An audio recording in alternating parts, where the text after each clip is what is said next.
Hello, and welcome to the Miller Valley, where it's always Miller time. Today's tour will take you on an up-close and personal view of our Milwaukee plant operations and show you firsthand how we brew, package, and distribute all of our fine quality products. We will also meet a special guest in our historic Miller Caves. Sit back, relax, and enjoy the tour. Welcome to the Brew House. Every step of the brewing process is critical to producing the products we are famous for. Water, the largest ingredient, is first filtered and quality tested before being used in any of our recipes. Cereal grains such as corn, oat, and wheat add to the refreshing smoothness, while barley is the most important solid ingredient, giving it basic body, flavor, and color. At Molson Coors Beverage Company, we use 2-row barley, 6-row barley, or a combination of the two. Before we can use the barley, we must send it through a malting process, which converts raw starches into fermentable starches and enzymes. We combine water, cereal grains, and barley in vessels called mash tuns, where it will cook slowly.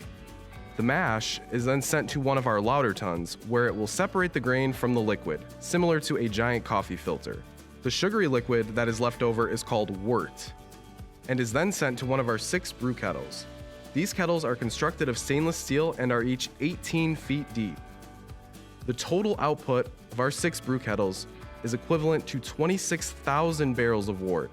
This is equivalent to 480,000 cases, or 87,000 half-barrel kegs. Here, the wort will boil for about an hour while the hops are added.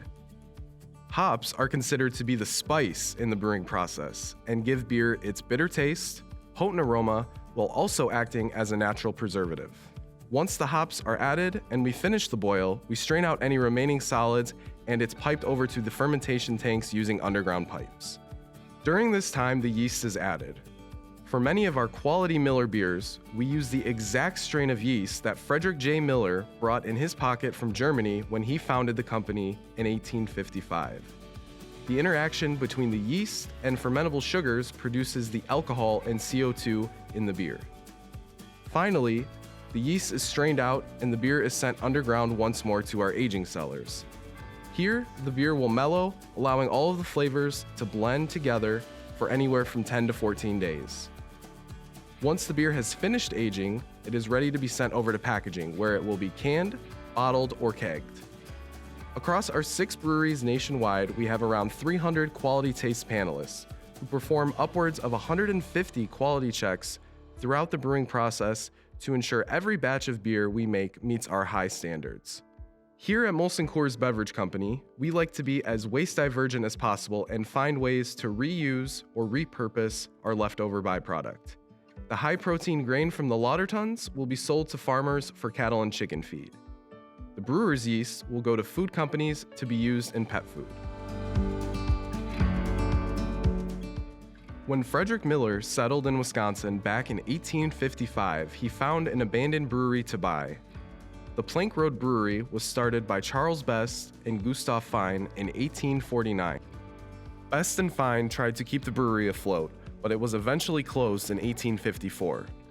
Frederick Miller paid $2,370 in 1855 for the brewery, a distillery, and various other buildings. This location was ideal for brewing, considering the valley possessed a good water source and abundant access to materials needed for the beer-making process.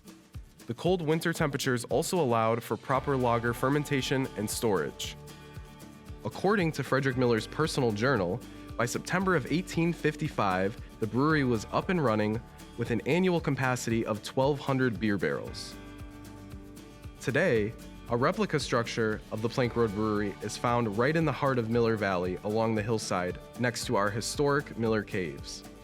This structure was built in 1955 and was made in celebration of the 100th anniversary of Miller Brewing Company. It serves as a historic landmark and a reminder of our Milwaukee roots. Welcome to the historic Miller Caves. Construction of these caves began in 1849, making them the oldest surviving structure at our brewery. This chamber you see is 15 feet wide, 18 feet high, and 62 feet below ground. At one time, this chamber stretched an additional 600 feet into the surrounding hillside. At one time, there were multiple adjoining chambers that collectively housed up to 12,000 oak barrels of beer. Large blocks of ice taken from area lakes and rivers each winter kept the caves cool enough to store beer all year round. We used this system for more than 50 years until mechanical refrigeration was introduced to the brewery in 1906. The caves were then abandoned and remained closed until the early 1950s, when they were reopened and turned into a museum as part of our tour. When the caves were reopened in the early 1950s, a few tools were found. Some is equipment used by hand to harvest grains for our famous brews. The majority are cooper's tools used for hand making our barrels. The display case you see holds a collection of beer bottles. The collection was begun by Frederick Miller and expanded by his family. These bottles were from competitive breweries. Most went out of business during Prohibition, which lasted from 1919 to 1933. Miller survived Prohibition by making malt tonics, near beers, and sodas. The tunnel you see here was used to bring wagons into the caves to unload blocks of ice or load up cold, delicious beer for distribution. The sign is German for "Beer goes this way out." Here, you will see the Gambrinus fountain. Gambrinus is known as the patron saint of beer. Legend has it, if you say good things to Gambrinus, he will make sure your mug is always full. While this is great information about our historic Miller Caves, no one tells the story better than Frederick J. Miller himself. I do enjoy my beer garden. The perfect place for my family and friends to enjoy the fruits of our labor. There were many good beer gardens in Germany, it is true, but I am proud to say ours is the best in Milwaukee. Oh, perhaps I should introduce myself. I am Frederick Miller. And you are standing in my famous caves. I must apologize for the temperature. It is a bit cool, to be sure, but it is all by design. You see here, 60 feet underground, my specially crafted beer stays perfectly cool all the year round. Don't worry. That is just the sound of the ice shifting around us. There are literally tons of ice lining the chambers of these walls. Each winter, we harvest thousands of pounds of ice from Pewaukee Lake, as well as other area lakes and ponds, and then pack these caves solid, keeping my beer fresh and cool, even on the hottest summer days. After all, I have to protect my investment. It's 75 cents a ton for this special ice. But I'm sure you will agree, it is worth it. Now, within these walls, we can store up to 12,000 barrels of Miller beer. Back in Germany, I never could have dreamed of such volume. But isn't that why people come to America? To make such dreams come true. I take great pride in the beer we store in these caves. Even when we were a very small brewery, we made the very best beer. It is my motto, quality, uncompromising and unchanging. As we grew, I realized that we were not only brewing beer, no, we were creating the memories, the camaraderie, the moments in life that are made just a little better when friends shared our Miller beer.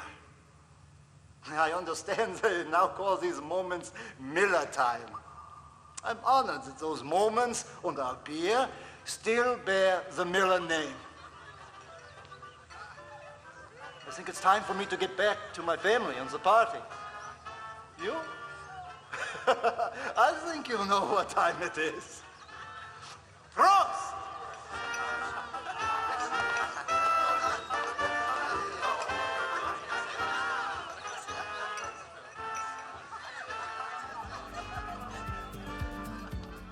In 1892, the Miller family built a new wooden tavern on site to replace their original Plank Road Tavern. These taverns helped brewery workers and residents relax and enjoy their Miller beer. In 1898, the wooden tavern was replaced with the current brick structure, which included a rooftop beer garden, billiards tables on the second floor, and at one time, even a bowling alley along the area we now call Stein Hall. The Miller Inn was originally opened as a commercial tavern, but was eventually leased to innkeepers who lived upstairs and converted areas on the first level into guest rooms with barrack-style beds. In the 1950s, our founder's grandson, Frederick C. Miller, wanted a hospitality space and had the inn renovated into this Bavarian-style beer hall, complete with custom stained glass windows and steins imported directly from Germany. Plank floors were installed to cover up the bowling alleys, which still exist under there to this day. Once completed, the Miller Inn became a social gathering place for Milwaukee residents and even celebrities. Today, visitors do exactly what they did in the inn more than 100 years ago: enjoy our fine Miller beer. Welcome to our packaging facilities.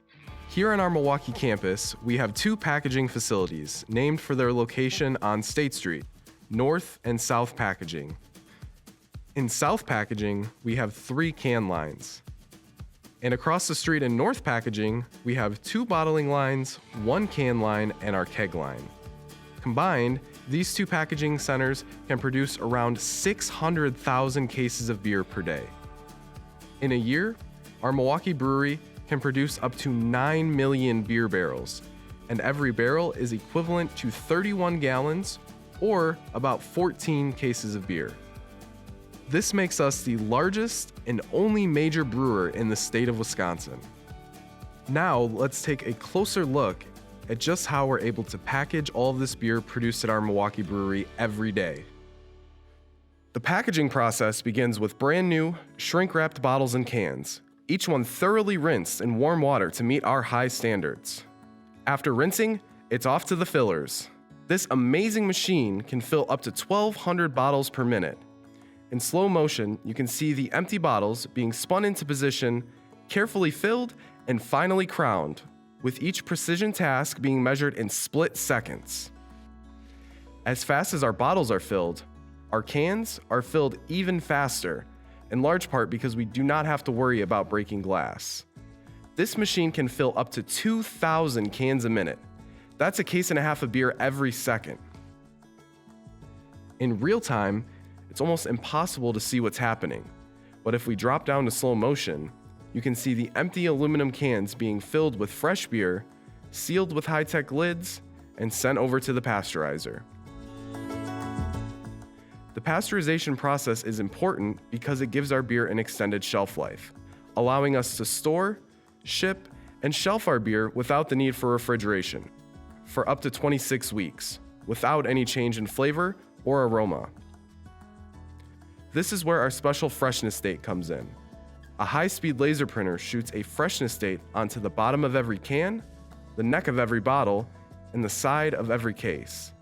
This code tells retailers and distributors when to pull the beer off the shelf to make sure our consumers always get the freshest product.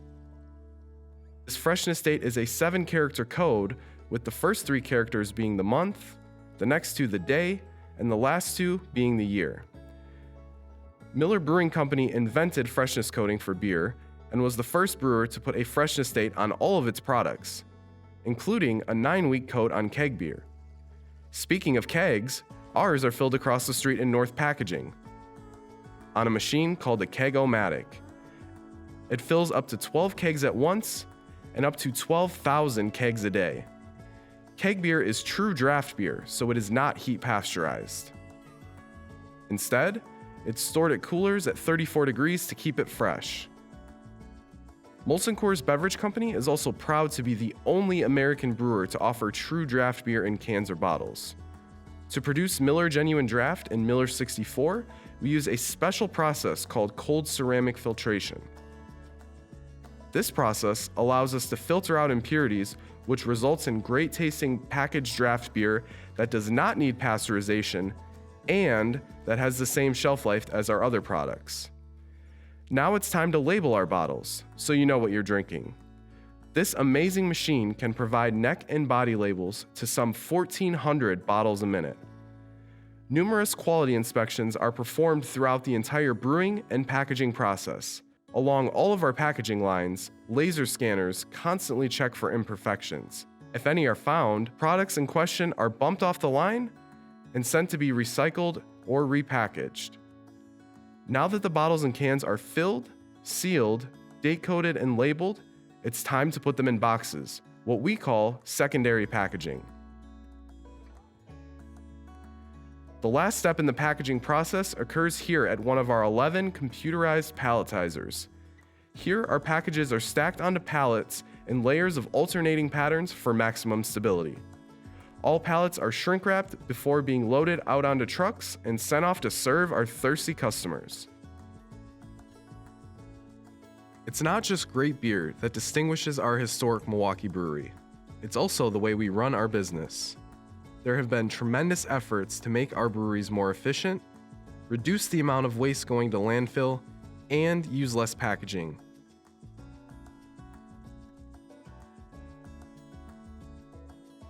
Welcome to our shipping center. Our Milwaukee brewery sits on 84 acres, housed in 81 buildings.